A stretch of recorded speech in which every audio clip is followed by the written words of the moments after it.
സമാധാനം നിങ്ങളോടുകൂടെ. വിശുദ്ധ യോഹന്നാൻ അറിയിച്ച നമ്മുടെ കർത്താവ് ഈശോ മിശിഹായുടെ പരിശുദ്ധ സുവിശേഷം അധ്യായം 3 വാക്യങ്ങൾ 16 മുതൽ. എന്തെന്നാൽ അവനിൽ വിശ്വസിക്കുന്ന ഏവനും നശിച്ചു പോവാതെ നിത്യജീവൻ പ്രാപിക്കുന്നതിനു വേണ്ടി തന്റെ ഏകജാതനെ നൽകുവാൻ തക്കവിധം ദൈവം ലോകത്തെ അത്രമാത്രം സ്നേഹിച്ചു. ദൈവം തന്റെ പുത്രനെ ലോകത്തിലേക്ക് അയച്ചത് ലോകത്തെ ശിക്ഷയ്ക്ക് വിധിക്കുവാനല്ല, പ്രത്യുത അവൻ വഴി ലോകം രക്ഷ പ്രാപിക്കാനാണ്. അവനിൽ വിശ്വസിക്കുന്ന ഒരുവനും ശിക്ഷയ്ക്ക് വിധിക്കപ്പെടുന്നില്ല. വിശ്വസിക്കാത്തവനോ ദൈവത്തിന്റെ ഏകജാതന്റെ നാമത്തിൽ വിശ്വസിക്കായിക മൂലം നേരത്തെ തന്നെ ശിക്ഷയ്ക്ക് വിധിക്കപ്പെട്ടിരിക്കുന്നു. ഇതാണ് ശിക്ഷാവിധി. പ്രകാശം ലോകത്തിലേക്ക് വന്നിട്ടും മനുഷ്യർ പ്രകാശത്തേക്കാൾ അധികമായി അന്ധകാരത്തെ സ്നേഹിച്ചു. കാരണം അവരുടെ പ്രവൃത്തികൾ തിന്മ നിറഞ്ഞതായിരുന്നു. തിന്മ പ്രവർത്തിക്കുന്നവൻ പ്രകാശത്തെ വെറുക്കുന്നു. അവന്റെ പ്രവൃത്തികൾ വെളിപ്പെടാതിരിക്കുന്നതിന് അവൻ വെളിച്ചത്ത് വരുന്നുമില്ല. സത്യം പ്രവർത്തിക്കുന്നവൻ വെളിച്ചത്തിലേക്ക് വരുന്നു. അങ്ങനെ അവന്റെ പ്രവൃത്തികൾ ദൈവ ഐക്യത്തിൽ ചെയ്യുന്നവയെന്ന് വെളിപ്പെടുന്നു. നമ്മുടെ കർത്താവായ മിശിഹായ്ക്ക് സ്തുതി.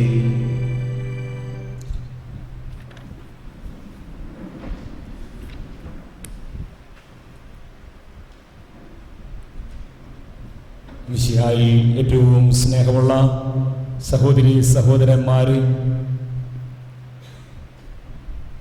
യോഹന്നാന്റെ സുവിശേഷം 3-ാം അധ്യായം 16 മുതലുള്ള വാക്യങ്ങളാണ് നമ്മൾ വായിച്ചു കേട്ടത്.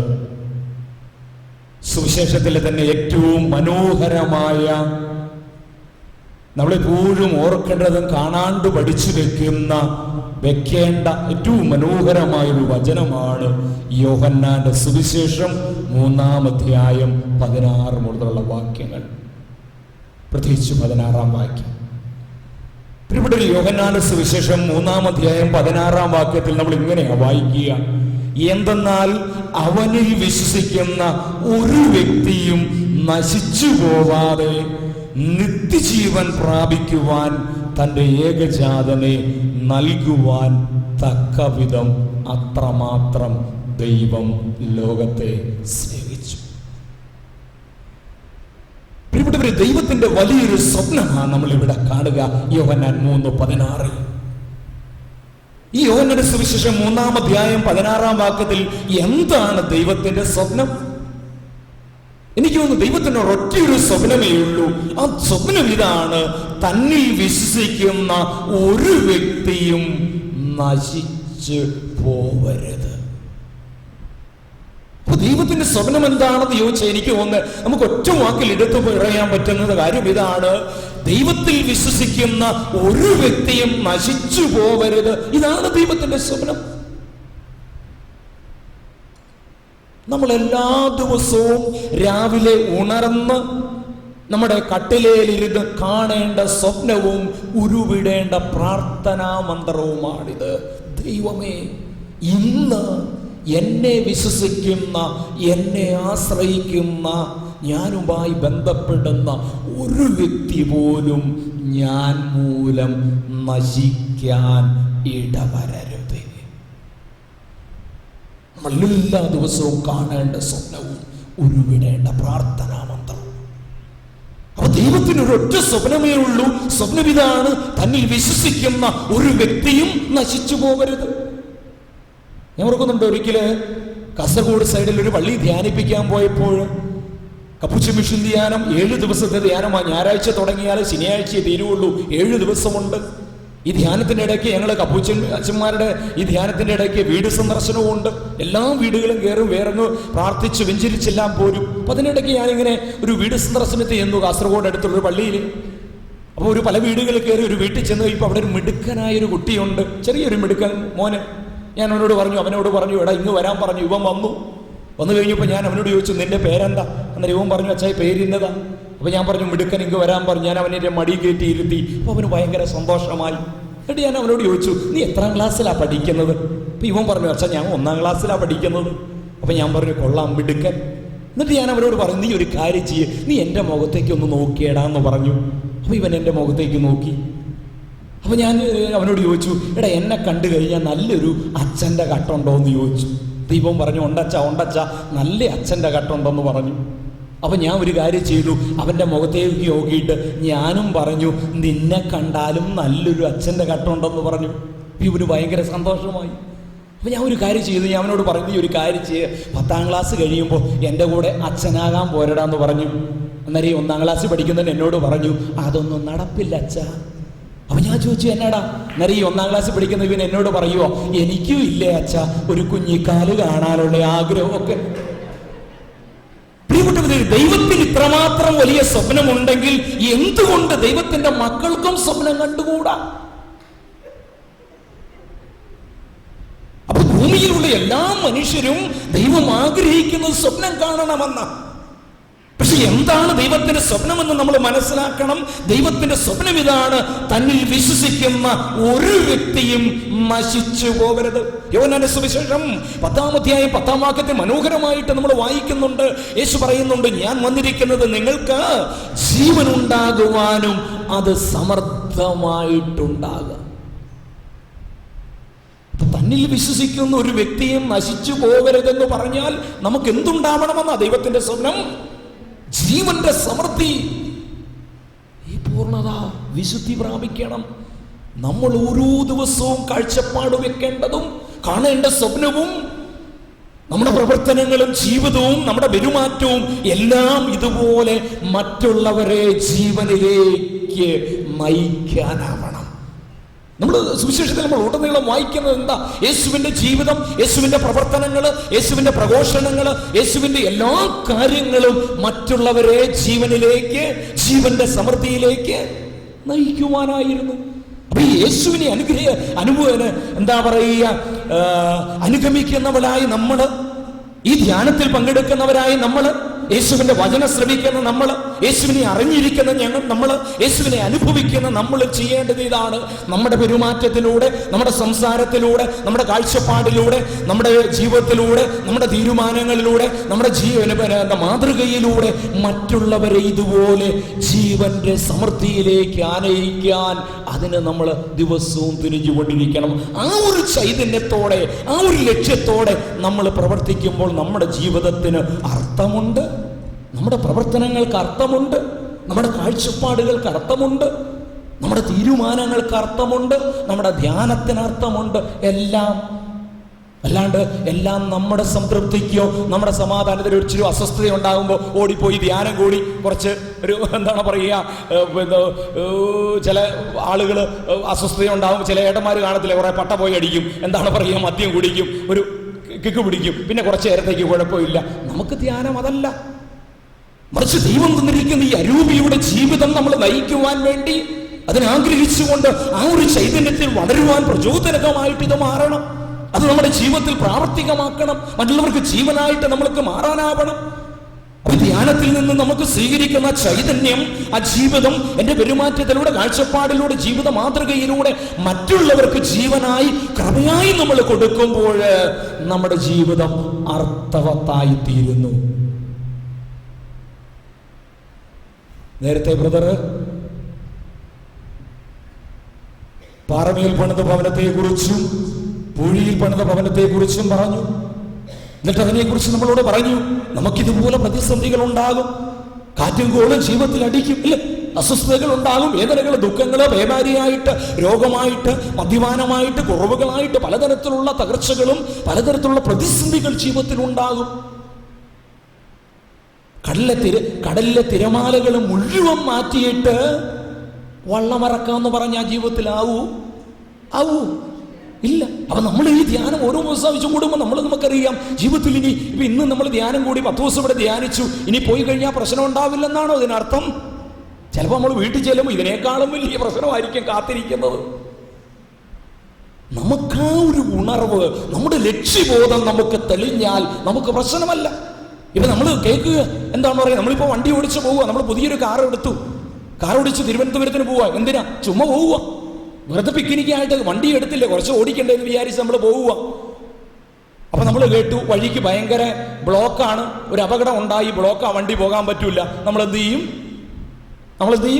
തിരിച്ചു പോരും. കാരണം വലിയ ലക്ഷ്യമൊന്നും ഇല്ലാത്ത കാരണം പോയില്ലേലും കുഴപ്പമില്ല, പിന്നെ പോകാം. കാരണം അപ്പുറമൊക്കെ ചുറ്റി പോകണം, നമുക്ക് ബുദ്ധിമുട്ടാണ്. അതുകൊണ്ട് നമുക്ക് വേണമെങ്കിൽ പോയില്ലേലും കുഴപ്പമില്ല, പിന്നെ സമയമുള്ളപ്പോൾ പോകാം. പക്ഷെ തിരുവനന്തപുരം ആശുപത്രിയിൽ നമ്മുടെ അപ്പൻ സീരിയസ് ആയിട്ട് കിടക്കുന്നുണ്ടെങ്കിൽ, വഴിക്ക് ബ്ലോക്ക് ഉണ്ടെങ്കിലും നമ്മൾ യാത്ര ഉപേക്ഷിക്കൂ? വഴികൾ നമ്മൾ കണ്ടുപിടിക്കും, പുതിയ വഴികൾ, അല്ലേ? ഈ ലക്ഷ്യമുണ്ടെങ്കിൽ ജീവിതത്തിൽ നമുക്ക് പോകാൻ എളുപ്പമാണ്. പ്രതിസന്ധികൾ ഉണ്ടായിക്കോട്ടെ, നമുക്ക് നോക്കി പറമ്പിൽ നിൽക്കുന്ന വാഴയും കപ്പളവും അതുകൂടെയൊക്കെ സാമാന്യ ഒരു കാറ്റും മഴയും ഉണ്ടാകാൻ പലതും താഴെ കിടക്കും, ശരിയാണോ? പക്ഷെ നമ്മൾ നോർത്ത് വയ്ക്കുക, നമ്മുടെ പറമ്പിൽ വയ്ക്കുന്ന വലിയ മാവ്, വലിയ പ്ലാവ് സാമാന്യ ഒരു കാറ്റും മഴയും ഉണ്ടായ താഴെ കിടക്കുവോ? ഇല്ല. കാരണം അതിനത്രമാത്രം ആഴത്തിൽ ഈ ഒരു അനുഭവം നമുക്ക് തരേണ്ടത്, ധ്യാനത്തിന്റെ രൂപി തരേണ്ടത് ഈ ആഴപ്പെടാനാ.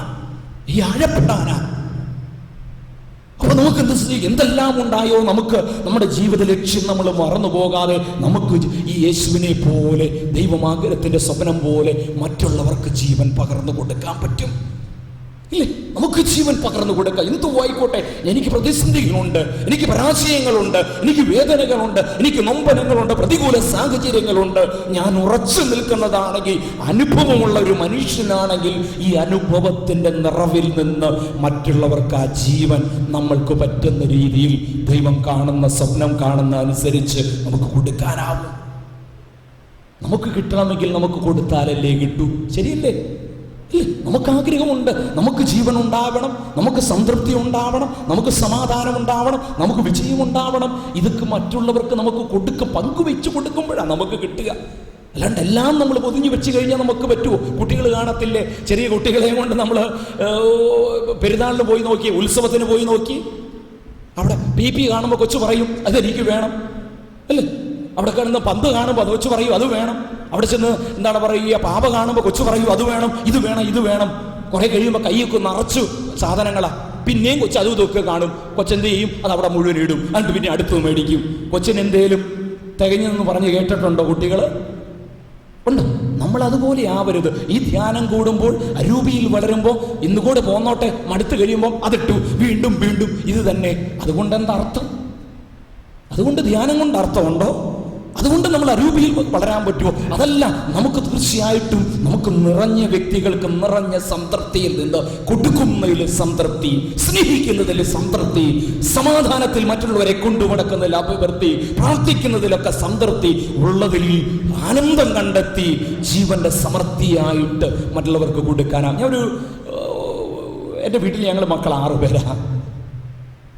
ചെറുപ്പത്തിൽ ഞങ്ങളുടെ വീട്ടിൽ 3 ആൺമക്കളും 3 പെൺമക്കളും. ചെറുപ്പത്തിൽ ഞങ്ങളുടെ വീട്ടിൽ ധാരാളം ഭിക്ഷക്കാർ വരും. കാരണം ഈ ആർല ഫാം എന്നൊക്കെ നിങ്ങൾ കേട്ടിട്ടുണ്ട്, അതിൻ്റെയൊക്കെ അടുത്താണ് കണ്ണൂർ ജില്ലയിൽ.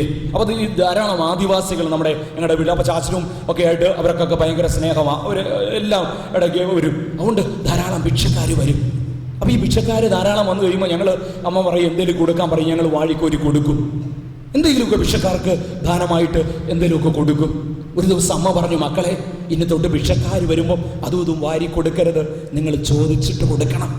കാരണം ചിലർക്ക് ഭക്ഷണം മതി, ചിലർക്ക് അരി മതി, ചിലർക്ക് ഇച്ചിരി തുണി കിട്ടിയാൽ മതി, ചിലർക്ക് ഇച്ചിരി 10 രൂപ കിട്ടിയാൽ മതി. അതുകൊണ്ട് നിങ്ങൾ ഭിക്ഷക്കാർ വരുമ്പോൾ ഇനി ഒരു കാര്യം ചെയ്യണം, നിങ്ങൾ ചോദിച്ചിട്ട് കൊടുക്കണം. കൊടുത്ത കുഴപ്പമില്ല, പക്ഷെ എന്താ വേണ്ടതെന്ന് ചോദിച്ചിട്ട് കൊടുക്കാൻ. അപ്പം ഇങ്ങനെ ഇരിക്കുമ്പോൾ ആരെങ്കിലും ഭിക്ഷക്കാർ വരുമ്പോൾ ഞങ്ങൾ 6 മക്കളും കൂടെ വരാന്തയിലേക്ക് ആടും. എന്നിട്ട് 6 പേരും കൂടെ നിരന്ന് നിന്നിട്ട് ചോദിക്കും, ചേട്ടാ അരി വേണോ, തുണി വേണോ, പണം വേണോ, അരി വേണോ, തുണി വേണോ, പണം വേണോ? ചോദിച്ചിട്ട് കൊടുക്കാനല്ലേ പറഞ്ഞത്. ഞങ്ങൾക്ക് ആവേശമാണ്. അതുകൊണ്ട് 6 പേരും കൂടെ നിരന്ന് നിന്നിട്ട് ആരെങ്കിലും വരുമ്പോഴത്തേക്കും വിളിച്ച് പറയടാ വന്നടാന്ന് പറയും. 6 എണ്ണം കൂടെ നിരന്ന് നിന്നിട്ട് ചോദിക്കും, ചേട്ടാ അരി വേണോ, തുണി വേണോ, പണം വേണോ, അരി വേണോ, തുണി വേണോ, പണം വേണോ? പറയാൻ ആവേശമാണ്. ചോദിച്ചിട്ടല്ലേ കൊടുക്കേണ്ടത്. ചിലർ അവരെ കളിയാക്കുന്നാന്ന് വിചാരിച്ച് നല്ല പൊളിച്ച വർത്താനവും പറഞ്ഞു പോകും. ചിലർ അരി വേണം, തുണി വേണം, പണം വേണം മേടിച്ചുകൊണ്ട് പോകും.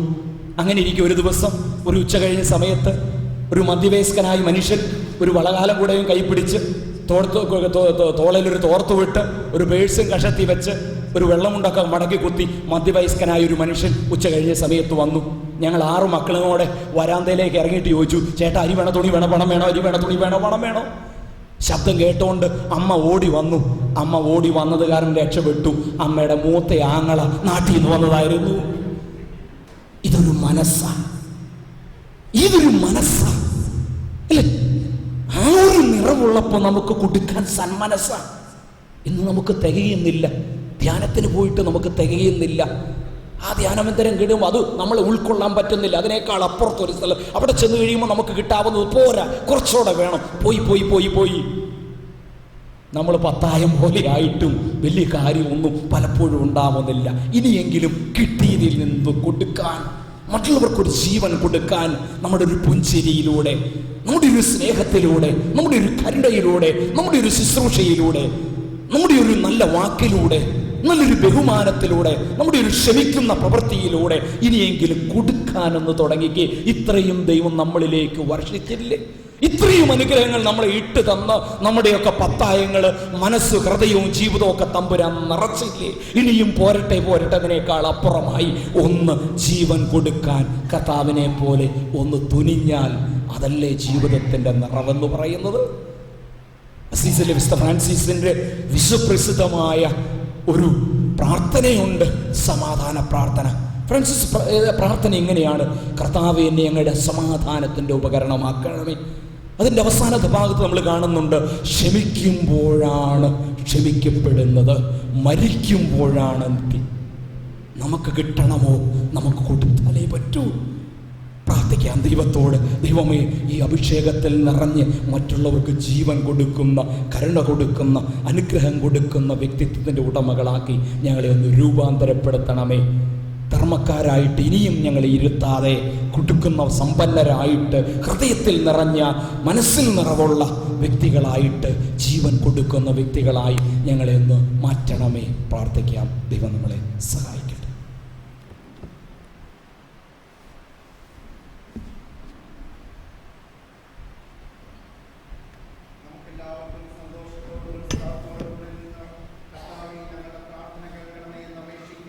കർത്താവേ, ഞങ്ങളുടെ പ്രാർത്ഥന കേൾക്കണമേ.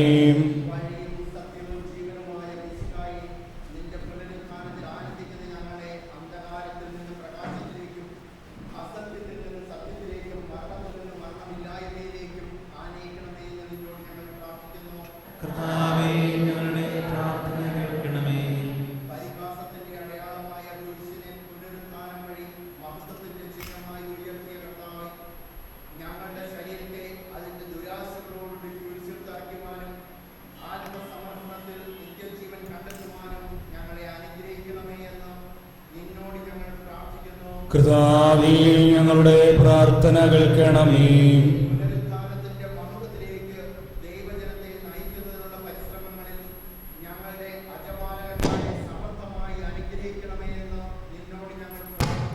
കർത്താവേ, ഞങ്ങളുടെ പ്രാർത്ഥന കേൾക്കണമേ.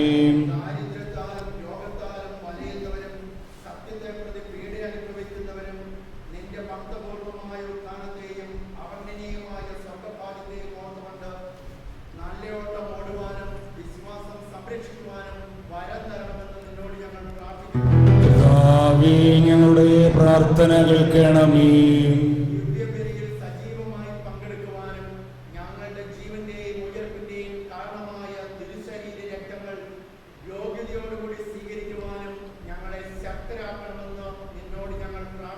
കർത്താവേ, ഞങ്ങളുടെ പ്രാർത്ഥന കേൾക്കണമേ. കർത്താവേ, കാരുണ്യവാനായ ദൈവമേ, അവിടുത്തെ കൃപാവരത്താൽ ഞങ്ങളെ നിറയ്ക്കണമേ. കർത്താവേ, നേടുന്നതിനേക്കാൾ ഉപരിയായി കൊടുക്കുന്ന വ്യക്തികളായി അങ്ങ് ജീവന്റെ സമൃദ്ധി മറ്റുള്ളവർക്ക് നൽകിയതുപോലെ ഞങ്ങളുടെ പെരുമാറ്റങ്ങളിലും സ്വഭാവങ്ങളിലും ഞങ്ങളുടെ പ്രവർത്തന മേഖലകളിലും മറ്റുള്ളവർക്ക് ജീവൻ കൊടുക്കുവാനും മറ്റുള്ളവർക്ക് അനുഗ്രഹമായി മാറുവാനും ഞങ്ങളെല്ലാവരെയും സഹായിക്കണമേ. ഈ വിശുദ്ധ ബലിയുടെ യോഗ്യത വഴി ഞങ്ങൾക്ക് ആവശ്യമായ കൃപകളും ദാനങ്ങളും ഞങ്ങളിൽ വർഷിക്കണമേ. പിതാവും പുത്രനും പരിശുദ്ധാത്മാവുമായ സർവേശ്വരായ എന്നേക്കും. ആമേൻ.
നാഥനും അതുപോലാത്മസ്യനും ദിവ്യറുകാറ്റും സ്തുതിയെന്നും ദൈവാംബികയെയും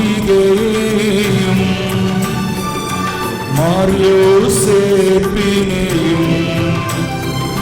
സാദരമൂർത്തിയിട പാവനമീ ബലിയിൽ.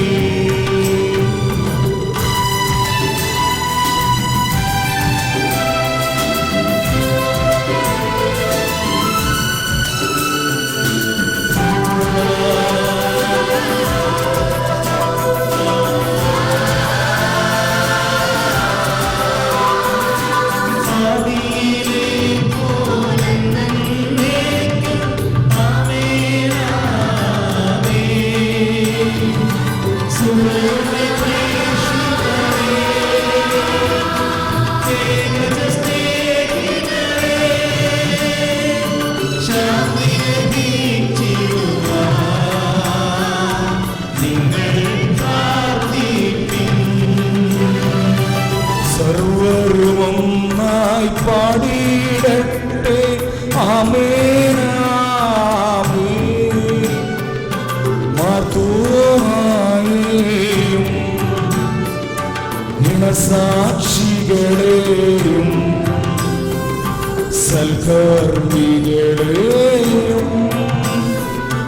ബലിയിലോർത്തിടാം.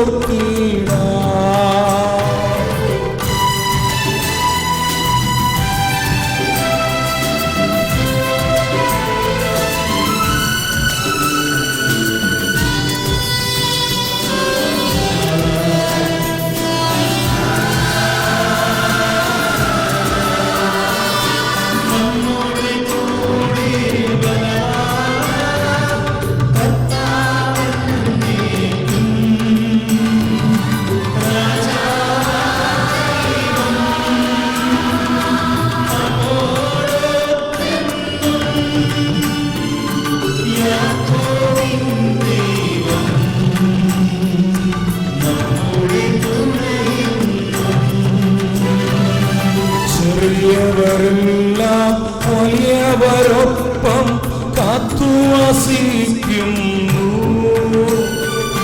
മൃതരെല്ലാരും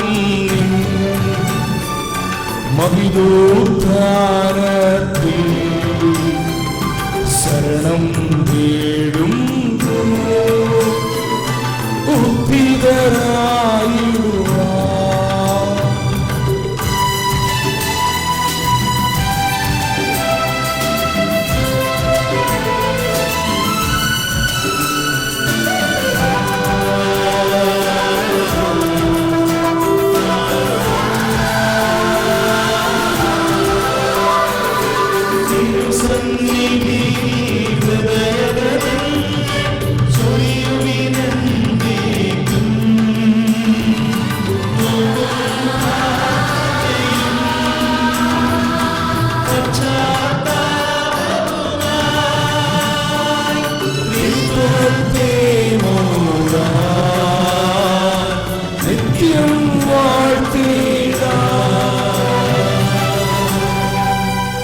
സർവശക്തനും പിതാവുമായ ഏകദൈവത്തിൽ ഞങ്ങൾ വിശ്വസിക്കുന്നു.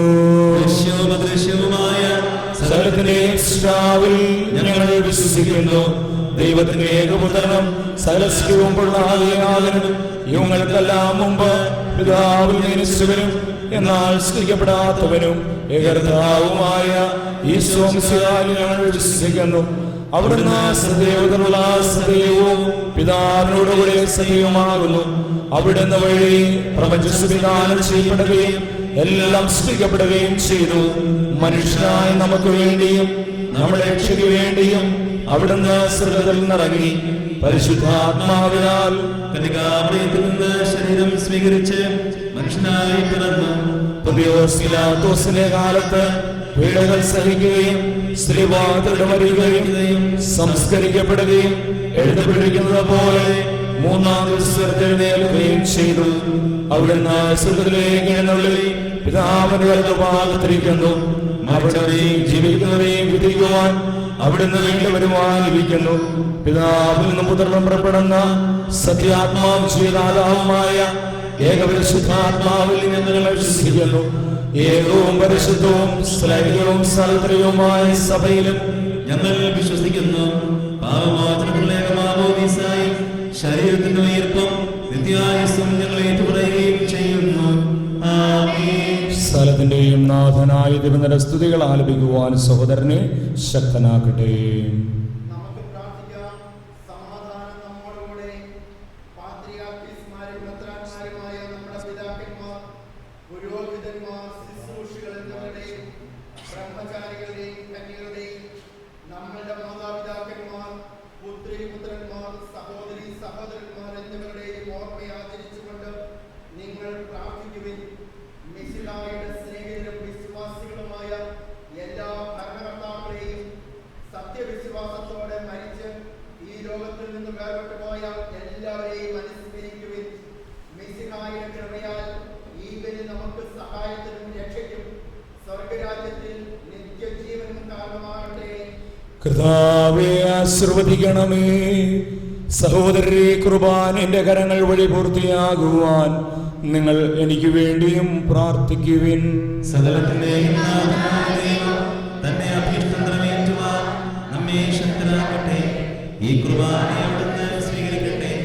അങ്ങേക്കും ഞങ്ങൾക്കും ലോകം മുഴുവനും വേണ്ടി അങ്ങ് സമർപ്പിക്കുന്ന ഈ ബലിയിൽ അവിടുന്ന് സംപ്രീതനാവുകയും ചെയ്യട്ടെ. ആമേൻ. ഞങ്ങളുടെ കർത്താവായ ദൈവമേ, അങ്ങ് ഞങ്ങളുടെ മേൽ വർഷിച്ച സമൃദ്ധമായ അനുഗ്രഹങ്ങളെ പ്രതി ഞങ്ങൾ അങ്ങേക്ക് നന്ദി പറയുന്നു. അഭിഷിക്തന്റെ ശരീരങ്ങളാകും ദൈവരഹസ്യശ്രൂഷകരാകുവാൻ എളിയവരും പാപികളുമായിരുന്നിട്ട് ഞങ്ങളെ കാരുണ്യാതിരകത്താൽ യോഗ്യരാക്കി. അങ്ങ് നൽകിയ ഈ ദാനം തികഞ്ഞ സ്നേഹത്തോടും ഉറച്ച വിശ്വാസത്തോടും കൂടെ പരികർമ്മം ചെയ്യുവാൻ ഞങ്ങളെ ശക്തരാക്കണമെന്ന് അങ്ങയോട് ഞങ്ങൾ അപേക്ഷിക്കുന്നു. ഞങ്ങൾ അങ്ങേക്ക് സ്തുതിയും ബഹുമാനവും കൃതജ്ഞതയും ആരാധനയും സമർപ്പിക്കുന്നു, ഇപ്പോഴും എപ്പോഴും എന്നേക്കും.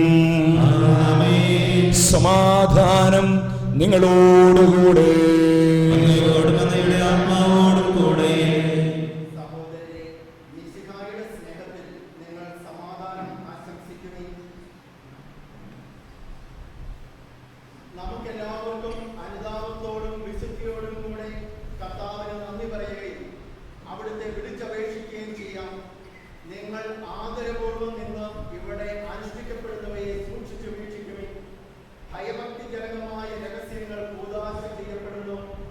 പുരോഹിതൻ തന്റെ മാധ്യസ്ഥം വഴി സമാധാനം സമർത്ഥമാകുന്നതിന് വേണ്ടി പ്രാർത്ഥിക്കുവാൻ തുടങ്ങുന്നു. കണ്ണുകൾ താഴ്ത്തി വിചാരങ്ങൾ സ്വർഗത്തിലേക്ക് ഉയർത്തി നിശബ്ദരായി ഏകാഗ്രതയോടും ഭക്തിയോടും കൂടി നിങ്ങൾ ഹൃദയത്തിൽ പ്രാർത്ഥിക്കുവിൻ. സമാധാനം നമ്മോടുകൂടെ.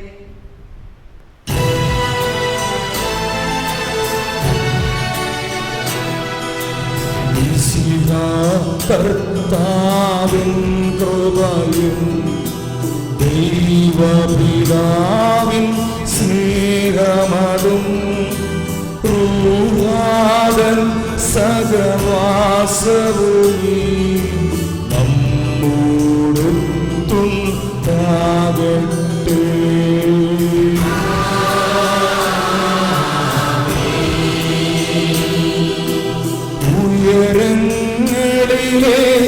ഉയരങ്ങളിലേക്കുയരട്ടെ ഹൃദയവികാര വിചാരങ്ങൾ. ഉയരങ്ങളിലേക്കുയരട്ടെ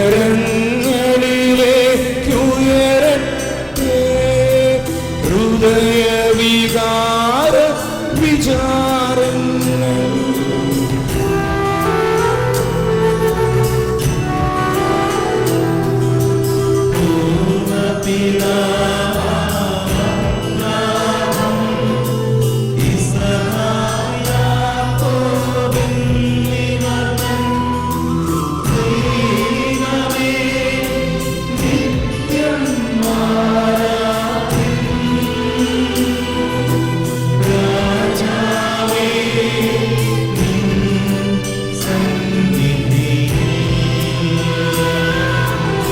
അഖില ചരാചര കർത്താവാം ദൈവത്തിനു ബലി അർപ്പിക്കൂ.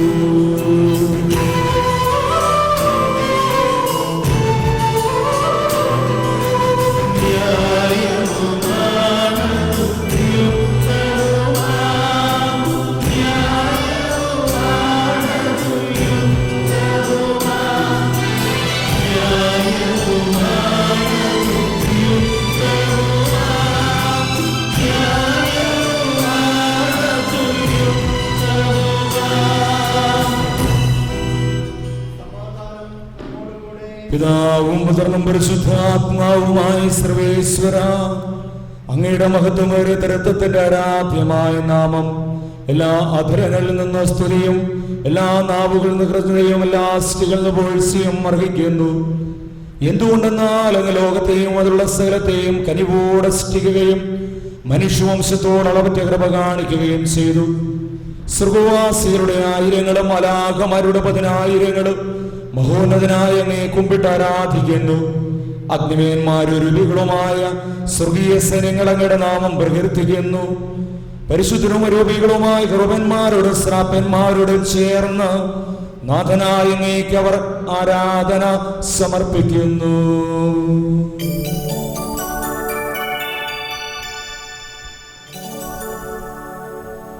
ഒന്നായുച്ചസ്വരത്തിലവർ തിരുസന്നിധിയിൽ അനവരതം സ്തുതിഗീതങ്ങൾ പാടുന്നു, സ്തുതിഗീതങ്ങൾ പാടുന്നു.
കർത്താവായ ദൈവമേ, സ്വർഗീയ ഗണങ്ങളോടുകൂടെ അങ്ങേക്ക് ഞങ്ങൾ കൃതജ്ഞത സമർപ്പിക്കുന്നു. അങ്ങയിൽ മറഞ്ഞിരിക്കുന്ന ആത്മീയാതിരങ്ങയുടെ ദർശനവും അങ്ങയിൽ നിന്നുള്ള പ്രകാശവും അങ്ങയുടെ സത്യയുടെ പ്രതിച്ഛായയുമായ വചനമാകുന്ന ദൈവത്തെ ഞങ്ങൾ വാഴ്ത്തുന്നു. അങ്ങയോടുള്ള സമാനത നിലനിർത്തേണ്ട കാര്യമായി പരിഗണിക്കാതെ അവിടുന്ന് തന്നെ ശൂന്യനാക്കി ദാസന്റെ രൂപം സ്വീകരിച്ച് വിവേകവും ബുദ്ധിമുള്ള മർത്യമായ ആത്മാവോടും മർത്യമായ ശരീരത്തോടും കൂടെ പരിപൂർണ മനുഷ്യനായി സ്ത്രീയിൽ നിന്ന് ജാതനായി നിയമത്തിനധീനായി ഗ്രഹിക്കുവാൻ നിയമത്തിനധീനാവുകയും ഞങ്ങളുടെ രക്ഷയുടെ സ്മാരകം ഏർപ്പെടുത്തുകയും ചെയ്തു. രക്ഷാകരമായ